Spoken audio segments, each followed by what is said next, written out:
एकनाथ खडसे यांनी पुन्हा शरद पवारांसोबत जाण्याचे संकेत दिलेत। भाजपकडून चांगला प्रतिसाद मिळत नाही, अशी परिस्थिती भाजपमध्ये राहणं आता योग्य नाही, असं विधान खडसेंनी केलंय। तर तावडे नड्डांच्या उपस्थितीत भाजपमध्ये प्रवेश झाला होता, मात्र काही जणांनी विरोध केल्यामुळे प्रवेश होऊ न शकल्याचं गौप्यस्फोटही त्यांनी केलाय। एकनाथ खडसेंच्या वाढदिवसानिमित्त लावण्यात आलेल्या बॅनरवर शरद पवारांचा फोटो झळकतोय, त्यामुळे पुन्हा एकदा जळगावात राजकीय चर्चांना उधाण आलंय। खडसे भाजपमध्ये जाणार की राष्ट्रवादीच्या शरद पवार गटातच राहणार, अशा चर्चा रंगू लागल्या। कोल्हापुरातील पंचशील हॉटेलमध्ये भाजप नेते समरजित घाटगेंनी शरद पवार यांची भेट घेतली। घाटगे उद्या कागल इथं होणाऱ्या राष्ट्रवादी मेळाव्यात शरद पवार राष्ट्रवादी पक्षात प्रवेश करणार आहेत, तर काँग्रेस आमदार सतेज पाटील यांनी देखील यावेळी शरद पवार यांची भेट घेतली। यंदा मुख्यमंत्री दादाच या फलकानं सर्वांचंच लक्ष वेधून घेतलंय। उपमुख्यमंत्री अजित पवार यांची जनसन्मान यात्रा बारामतीतून निघाली, तर बारामती नगर परिषदेसमोर लावण्यात आलेल्या फलकाची सर्वत्र चर्चा रंगली। सेबी प्रमुख माधवीपुरी बुच यांच्यावर काँग्रेसकडून गंभीर आरोप करण्यात आले, तर सेबी प्रमुखांनी पदाचा दुरुपयोग केल्याचा आरोप करण्यात आला।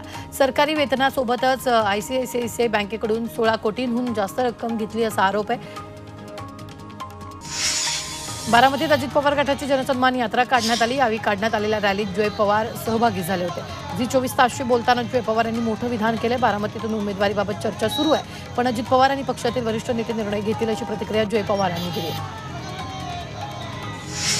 अमरावतीच्या शिवटेकडीवर महाविकास आघाडीनं आंदोलन केले। मालवणमध्ये छत्रपती शिवाजी महाराजांचा पुतळा कोसळल्याच्या निषेधार्थ आंदोलन करण्यात आले। यावेळी काँग्रेस नेत्या यशोमती ठाकूर यांनी महायुती सरकारवर टीका केली। वसई सत्र न्यायालयाबाहेर वकिलांनी नवीन न्यायालयासाठी शासनानं जमीन द्यावी या मागणीसाठी आंदोलन केले, तर वसई कोर्टाची जुनी इमारत जीर्ण झाली। या इमारतीत पक्षकारांना बसण्यासाठी आणि कोर्टाच्या फाईल्स ठेवण्यासाठी पुरेशी जागा उपलब्ध नसल्यानं कामकाज सुरू ठेवून हे आंदोलन करण्यात आले।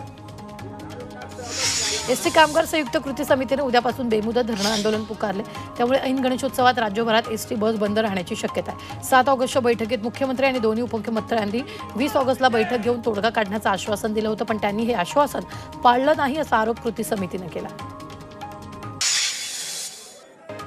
मनोज जरांगे पाटील यांनी श्रीक्षेत्र भीमाशंकर मंदिरात दर्शन घेतले। जरांगे पाटील हे खेड तालुक्याच्या दौऱ्यावर आहेत, यावेळी जरांगेंनी भीमाशंकरचं दर्शन घेतलं। राज्यात बैलपोळ्याचा सण उत्साहात साजरा झालाय। कृषी मंत्री धनंजय मुंडेंनी नाथरा या आपल्या जन्मगावी बैलपोळा साजरा केला। कुटुंबासोबत पारंपरिक पद्धतीनं बैलजोड्यांचं पूजन केलं, तसंच बैलपोळ्यानिमित्त राज्यातील शेतकऱ्यांनी शुभेच्छा दिल्या। आंबेगाव तालुक्यातील माळुंगे पडवळ इथं श्रावणी बैलपोळा यात्रा उत्सवाला सुरुवात झाली आहे। 3 दिवस चालणाऱ्या या उत्सवात अनेक मनोरंजनाचे कार्यक्रम घेतले जातात। तर यात्रा उत्सवाला बैलांच्या वादय मिरवणुकीनं सुरुवात झाली आहे।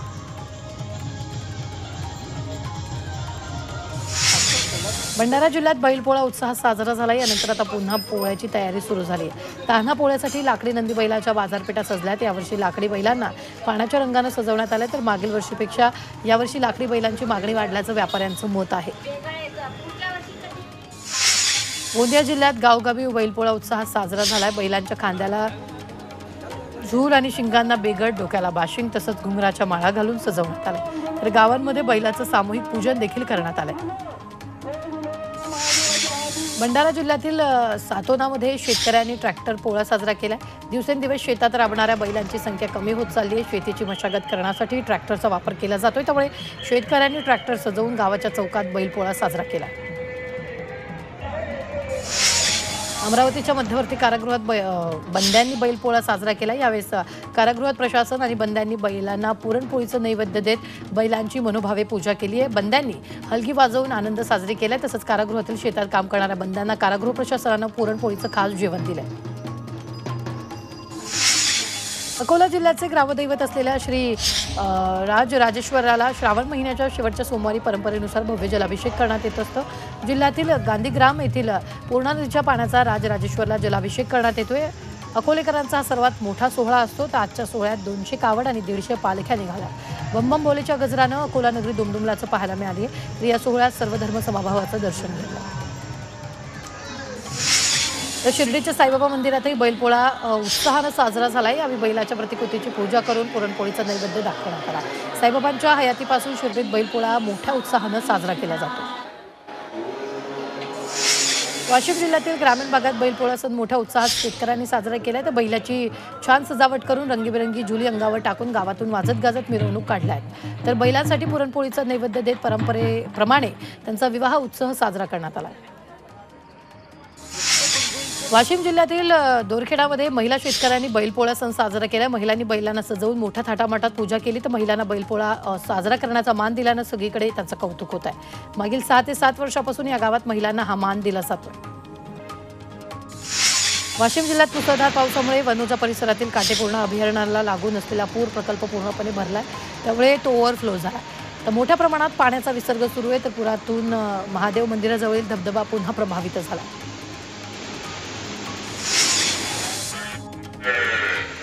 आज पोळ्याच्या दिवशी येवला तालुका पोलिसांनी 21 गोवंशाची सुटका केली आहे। सदरची जनावरं सिन्नरहून मालेगावला नेण्यात येत होती।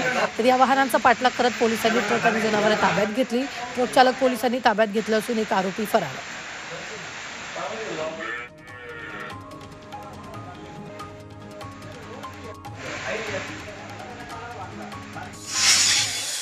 मोठी बातमी आहे, कारण हिंगोली जिल्ह्यात पावसानं धुमाकूळ घातलाय। औंढा नागनाथ तालुक्यातील मधुमती नदीला पूर आलाय। पुरामुळे नदी काठावरील शेतामध्ये मोठ्या प्रमाणात पावसाचं पाणी साचलंय। यामध्ये एका शेतातील झाडावर अडकलेल्या तिघांना 60 वर्षीय शेतकऱ्यानं जीव धोक्यात घालून वाचवलंय। तर 3 तासाच्या थरारानंतर तिघांचीही सुखरूप सुटका करण्यात आलेली आहे।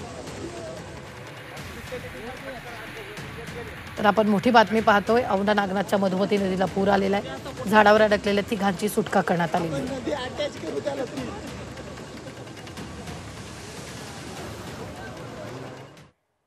भंडारा जिल्ह्यात दमदार पावसानं झोडपून काढले। जिल्ह्यात या बैलपोळ्याला पावसानं व्यत्यय आणलाय। भंडारा जिल्ह्यातच दुपारपासून सगळीकडे दमदार पावसानं झोडपून काढले, त्यामुळे सर्वत्र पोळा सणावर पाणी फिरल्याचं चित्र पाहायला मिळत आहे। तर सततच्या पावसामुळे धान पिकांना कीड लागण्याची शक्यता नाकारता येत नाही। यवतमाळच्या उमरखेड जवळील मार्लेगाव इथल्या पुलावर कयाधू नदीचं पाणी आलं असून विदर्भ मराठवाड्याला जोडणारा हा नागपूर तुळजापूर राष्ट्रीय महामार्ग बंद पडलाय। परिसरात 2 दिवसांपासून जोरदार पाऊस सुरू आहे, त्यामुळे कयाधू नदी फुगली असून त्याचं पाणी पुलावरून वाहत आहे। प्रशासनाने या पुलावरून वाहतूक थांबवल्यानं दोन्ही बाजूनं वाहनांच्या रांगा लागल्या। हिंगोलीत पावसानं धुमाकूळ घातला। अनेक गावांमध्ये पूर आलाय। अनेकांच्या घरात पाणी शिरले। डोंगरगाव पूलमध्ये शेतावरील आखाड्यावर अडकलेल्या कुटुंबियांची रेस्क्यू टीमने सुटका केली। तर आमदार बांगर रेस्क्यू टीम सोबत पुरात उतरले। त्यांनी एका कुटुंबासह 4 दिवसांच्या बाळाची सुटका केली। धाराशिव जिल्ह्यात पावसाची जोरदार बॅटिंग सुरू आहे। संततधार पावसामुळे जिल्ह्यातील अनेक नद्यांना पूर आलाय। तर या पावसामुळे काढणीला आलेल्या मूग, उडीद या पिकांचं नुकसान झालंय। तर ऊस, सोयाबीन या पिकांना पावसाचा फायदा होणार आहे। लातूरच्या मांजरा धरणातील क्षेत्रात चांगला पाऊस झाल्यामुळे मांजरा नदीला पूर आलाय। यावेळी पाण्याचा मोठ्या प्रमाणात विसर्ग केला जातोय। तर मांजरा नदीवरील अनेक ओढ्यांना पूर आलाय। मात्र या पुरामुळे शेकडो हेक्टरवरील पिकांना फटका बसणार असल्याची शक्यता आहे। यवतमाळच्या कळंब तालुक्यातील कातरी दुर्ग रासा या परिसरात अतिवृष्टीमुळे शेतकऱ्यांचं अतोनात नुकसान झालंय। इथल्या शेतशिवाराची जमीन पूर्णपणे खरडून गेली। जमिनीची सुपीकता कायमची संपून होत्याचं नव्हतं झालं। तर हातची पिकं पाण्यात गेल्यानं शेतकरी कुटुंबासमोर उदरनिर्वाह कसा करावा हा प्रश्न उभा ठाकलाय। कोल्हापूरच्या सांगोला माळशिरस तालुक्यात पावसामुळे बाजरीच्या पिकांचं मोठं नुकसान झालंय। पावसामुळे बाजरीची कणसं पूर्णपणे भिजली आहेत। तर काही ठिकाणी वाऱ्यामुळे बाजरी पीक शेतातच आडवं झालंय, त्यामुळे शेतकऱ्यांचं मोठं नुकसान झालंय। नाशिकच्या येवला शहर आणि परिसरात मुसळधार पाऊस बरसल्यानं सखल भागात पाणी साचले। कृषी उत्पन्न बाजार समितीसमोर गुडघाभर पाणी साचल्यानं प्रवास करणं मुश्किल होत आहे। सोबतच 5 दुकानांमध्ये पाणी शिरल्यानं मोठं नुकसान झालं। मुसळधार पावसामुळे मठा तालुक्यातील पांगरी गावचा लघु प्रकल्प पूर्ण क्षमतेने भरलाय, त्यामुळे गावच्या दोन्ही बाजून असलेल्या नद्यांच्या पाण्यानं संपूर्ण गावकऱ्यांना वेढण्यात आलं होतं। मात्र पांगरी लघु प्रकल्प फुटण्याची भीती गावकऱ्यांना वाटत असून त्यांचं कायमस्वरूपी पुनर्वसन करावं अशी मागणी पांगरी ग्रामस्थांनी केली। मुसळधार पावसानं जळगाव जिल्ह्याला झोडपलं असून जामनेर तालुक्यातील अनेक भागात पूरसदृश्य परिस्थिती निर्माण झाली आहे। वाघूर नदीला मोठा पूर आलाय। अनेक घरांमध्ये मोठ्या प्रमाणावर पाणी शिरल्यानं संसार उघड्यावर आले।